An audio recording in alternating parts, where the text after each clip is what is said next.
Le colonel Richard Ndjami serait-il donc finalement le véritable patron de l'Agence nationale de l'urbanisme, des travaux topographiques et du cadastre, ANUTTC? La question tient notamment du fait de la dernière descente, lundi 20 mai 2024, quartier PK7.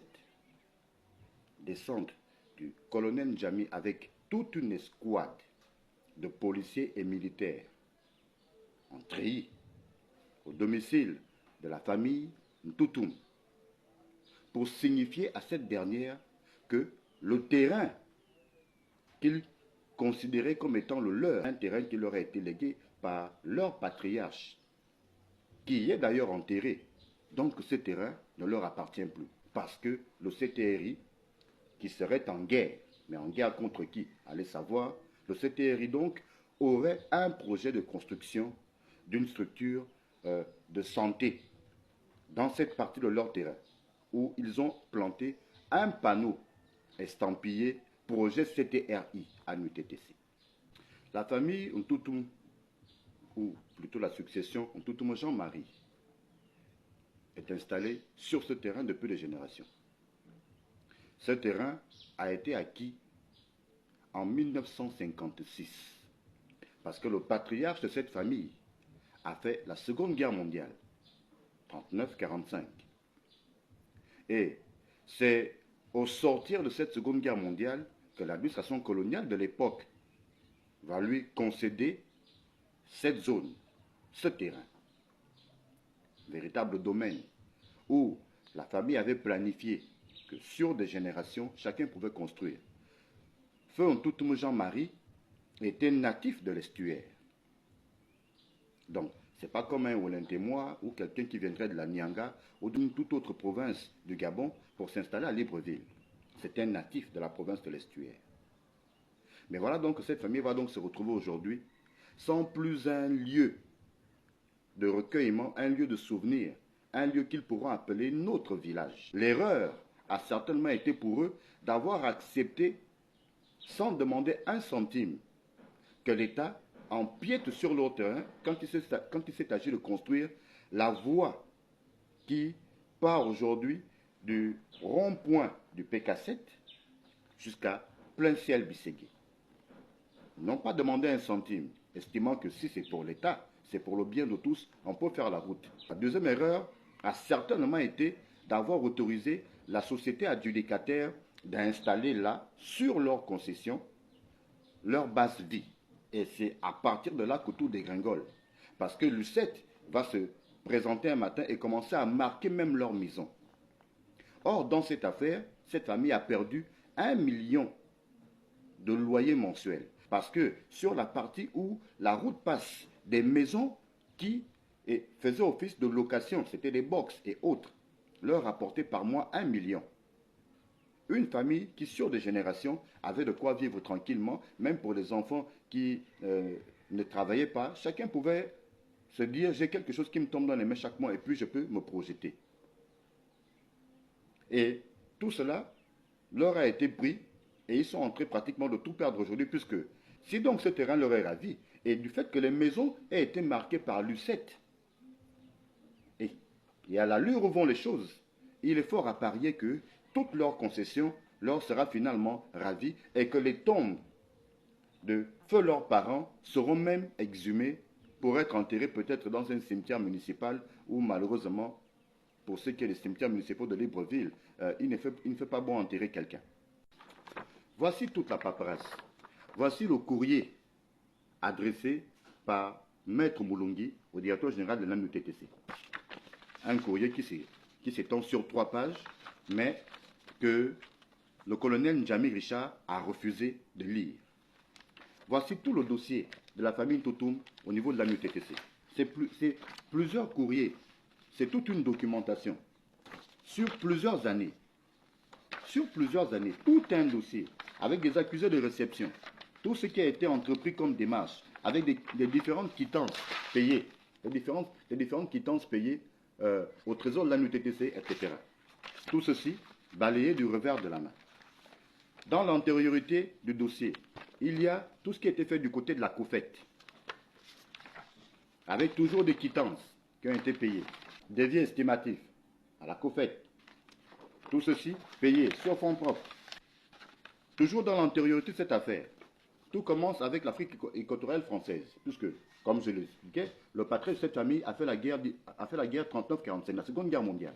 Donc, quand on lui donne ce terrain, voici toute antériorité. Tout part de l'Afrique équatoriale française, toute la paperasse est là, qui fait de feu Jean-Marie Ntoutoum le propriétaire de cette concession qui s'étend sur 8 hectares de terrain. Tout est là. Or, l'administration est écrite et l'administration est continue. Les hommes passent, mais l'administration reste. Dire aujourd'hui à la famille Ntoutoum, à la succession Ntoutoum, que tout ceci, tout ça, ne vaut rien, parce que le CTRI est en guerre, c'est quand même assez costaud. Et depuis que cette affaire a commencé, le directeur général de l'ANUTTC ne dit rien. Certainement dira-t-on qu'il n'est au courant de rien. Mais rien que le fait que la correspondance adressée par Maître Abel Moulungi, notaire, à son cabinet, qu'il ait eu un accusé réception, même si le courrier aurait été récupéré, la secrétaire particulière du directeur général de l'ANUTTC doit certainement avoir briefé son patron sur une tierce situation. Mais se rendre compte que plusieurs jours plus tard, le directeur général de l'ANUTTC n'a toujours pas dit mot, ça suscite des interrogations. Qu'attend-il finalement? Mais comme on le sait, c'est quand la famille Ntoutoum et d'autres familles commenceront à ruer sur les brancards, à crier un peu trop fort, peut-être même à organiser des marches, à faire un peu plus de boucan, on enverra certainement la force publique pour les embastiller, comme ça a souvent été le cas au Gabon. Des agents de l'ANUTTC qui viennent à 18 h, l'administration est ouverte jusqu'à 15 h 30 au Gabon. Des agents de l'ANUTTC qui viennent à 18 h implanter un poteau estampillé projet CTRI. Et quand la famille informée, alertée, va poser la question à qui le droit pour savoir de quoi il en retourne, la mère, la matriarche de la famille, 90 ans révolus, va se faire insulter copieusement et traiter de sorcière devant ses enfants, petits-enfants et arrière-petits-enfants. N'eût été l'intervention de tiers, Dieu seul sait ce qu'il en serait advenu. Peut-être est-ce le prétexte que cherchaient en réalité les patrons de l'ANUTTC pour dégommer, déguerpir la famille Ntoutoum de sa concession familiale. Voilà le genre de comportement blâmable. Un terrain où des gens sont installés depuis des générations. Il n'existe pas de terrain nu à Libreville, que l'on sache.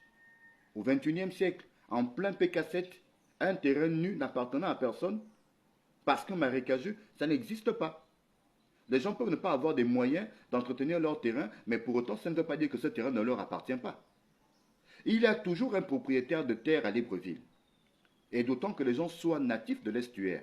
Ça veut dire que ce pas des gens qui sont tombés du ciel. Ils ne viennent pas de l'intérieur du pays, ils sont là depuis des générations. Le patriarcat s'est installé là en 1956. On ne peut quand même pas balayer ça du revers de la main et prétendre que c'était un terrain nu. Puisque la plupart des personnes installées autour se sont installées grâce aux bons offices du défunt Ntoutoum Jean-Marie. Ce dernier aurait-il été aussi idiot de laisser les gens s'installer, ces gens qui aujourd'hui font la guerre à ses enfants, ce qui serait cruel, inhumain et même ingrat. Et cette affaire est d'autant plus grave que si le CTRI ou l'ANUTTC, ou les deux, venaient au bout de leur projet, quel est le message envoyé à d'autres Gabonais, à d'autres successions familiales? Écoutez, on va faire de vous ce qu'on veut, parce que le CTRI est en guerre, et parce que nous avons fait le coup d'État pour nous-mêmes et pas pour vous. Et donc, soit ça passe, soit ça casse. Et si en face la population se braque, on assistera à quoi? Donc, le CTRI serait donc prêt à ouvrir le feu sur des Gabonais pour leur ravir leur terrain, parce qu'ayant des projets. Mais c'est des projets finalement pour qui? On dit qu'on va construire une unité de santé sur ce terrain-là. Au PK7, on n'est pas loin de l'hôpital militaire. Au PK7, on n'est pas loin de l'hôpital de Mélène, quoi que ce soit plus ou moins un mouroir. Au PK7, on n'est pas loin de l'hôpital de coopération égypto-gabonais. C'est au beau séjour.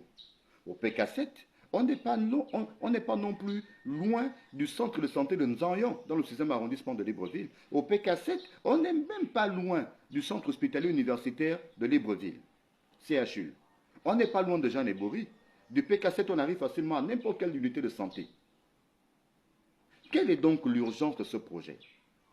Invité à l'ANUTTC au lendemain de cette descente musclée du colonel Ndjami et les siens à leur domicile, la famille Ntoutoum s'y rend en compagnie de son notaire, maître Abel Moulungi, muni de toutes les pièces justificatives sur la base desquelles il revendique la propriété de la concession querellée.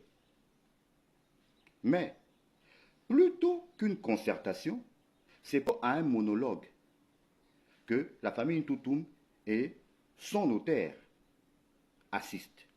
Car le colonel Richard Ndjami se serait contenté de balayer du revers de la main toute la paperasse à lui présenter, toute l'antériorité de la procédure initiée par la famille Ntoutoum, qui depuis s'était constituée en SCI familiale pour mener à bien ses projets d'investissement dans leur concession conformément à la loi.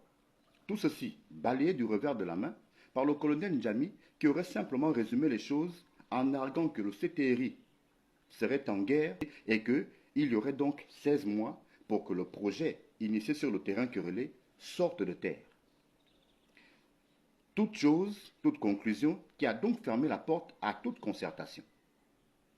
Quoique nous ne croyons pas que le colonel Ndjami soit ennemi de la transition ou du président de transition, c'est malheureusement ce type d'attitude qui fait que de plus en plus, dans l'opinion, dans les quartiers, dans les milieux populaires, on est de moins en moins enthousiaste. On commence à déchanter de plus en plus. Les gens croient de moins en moins à la transition et au président de transition. Parce que, malheureusement, c'est son nom qui est mis en avant, c'est le CTRI, c'est ce label-là qui est présenté à la population pour justifier tel ou tel travers. C'est donc lieu de rectifier le tir. C'est donc lieu pour le président de transition de corriger, de rappeler à l'ordre son monde et de corriger ses différents travers. Car, pour paraphraser Nelson Mandela, et nous terminerons par là, tout développement fait pour le peuple, mais sans le peuple, est contre le peuple. Très bien, on avance.